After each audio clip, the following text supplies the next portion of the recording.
کہ فرحاد فکری جس سطح کا آدمی ہے وہ بے شک اپنے طور پر بہتر ہے، لیکن نیر نے جس انداز میں زندگی گزاری ہے شاید وہ فکری کو ایڈجسٹ نہ کر پائے، لیکن نیر نے ماں باپ کے تصور سے انحراف کیا تھا اور بالآخر فکری کی بن گئی تھی۔ زندگی کے کچھ سال بہترین گزرے، فکری پر بھی اتنی ذمہ داریاں نہیں تھیں اور پھر ایک مناسب گھر کا مالک تھا۔ پہلے بیٹی پیدا ہوئی، پھر بیٹا، اور دونوں نے اپنی اولاد کو مکمل طور سے بہتر زندگی دینے کے لیے منصوبے ترتیب دے لیے، لیکن نیر کو اب کچھ اور احساسات ہونے لگے تھے۔ اسے یہ اندازہ ہو رہا تھا کہ والدین نے جو کچھ کہا تھا وہ واقعی اپنے طور پر ایک مستحکم بات تھی۔ زندگی کے کچھ سال تو محبت کے درمیان گزارے جا سکتے ہیں، پوری زندگی کے لیے محبت کے سوا کچھ اور لوازمات بھی درکار ہوتے ہیں، اور یہ لوازمات مہیا کرنا فرحاد کے لیے ممکن نہیں تھا، جبکہ نیر اپنے بچوں کے مستقبل سے پریشان تھی۔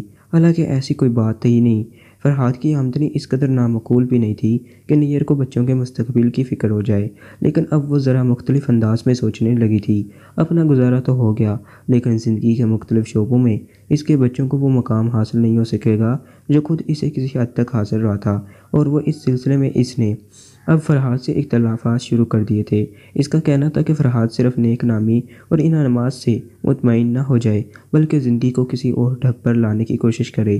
ایک سرکاری ادارے میں ساری عمر گزار کر جو کچھ حاصل ہو سکتا ہے اس سے زیادہ کے لیے کوشش کرے۔ پہلے تو فرحاد کو بڑی حیرت ہوئی تھی اور اس نے بڑے دوستانہ انداز میں اس موضوع پر نیر سے بات چیت کی تھی، لیکن بعد میں نیر کا رویہ کچھ اس طرح تبدیل ہوتا چلا گیا کہ فرحاد بددلی محسوس کرنے لگا۔ فطرتاً نیک انسان تھا اور اپنے کام سے عشق رکھتا تھا، لیکن گھر میں جو نئی صورتحال پیدا ہو گئی تھی اس نے اسے کافی عرصے سے الجھا رکھا تھا، اور اب نیر کے دلائل پر وہ سوچنے پر مجبور ہو گیا تھا کہ واقعی اس کی زندگی کی ایک لائن مقرر ہے اور اس لائن سے آگے بڑھنا بظاہر دور دور تک نظر نہیں آتا، اور کوئی ایسی صورتحال بھی سامنے نہیں ہے جس سے نیر کی خواہشات کو پورا کیا جا سکے۔ اپنے چھوٹے سے خوبصورت مکان کو اب وہ خود بھی نیر کے تصور کی روشنی میں حقارت سے دیکھنے لگا تھا۔ کار بھی تھی لیکن معمولی سی، اور فرحاد فکری کے پاس کوئی ایسا ذریعہ نہیں تھا کہ وہ اپنے اس طرز رہائش کو بدل لے۔ بہرحال اس وقت وہ دور ذہنی دباؤ میں تھا اور خاصا پریشان رہنے لگا تھا، لیکن اس کے اعلیٰ حکام اس پر مکمل بھروسہ کرتے تھے اور انہوں نے اسے پوری ذمہ داری کے ساتھ ڈریم شو پروجیکٹ کے مشن میں شامل کیا تھا، بلکہ وہ اس مشن کی ایک اہم اور ذمہ دار شخصیت تھا۔ اس دن وہ اپنی ڈیوٹی سر انجام دینے کے بعد اپنی گاڑی میں بیٹھ کر اس ممنوعہ علاقے سے باہر نکلا جو شہر سے کافی فاصلے پر تھا۔ ساحل سمندر پر اس ممنوعہ علاقے کی عمارت بڑے عظیم رازوں کی امین تھی، اور یہاں سے خلا کے بارے میں جو کارروائیاں ہوتی تھیں وہ پورے ملک کے لیے بنیادی نوعیت کی حامل تھیں۔ بہرحال ساحل سے کافی دور نکل آنے کے بعد وہ ایک سنسان سڑک سے گزر رہا تھا کہ اسے ایک لینڈ روور نظر آئی جو کچھ اس طرح کھڑی ہوئی تھی کہ فرحاد فکری کو اپنی گاڑی روکنا پڑی۔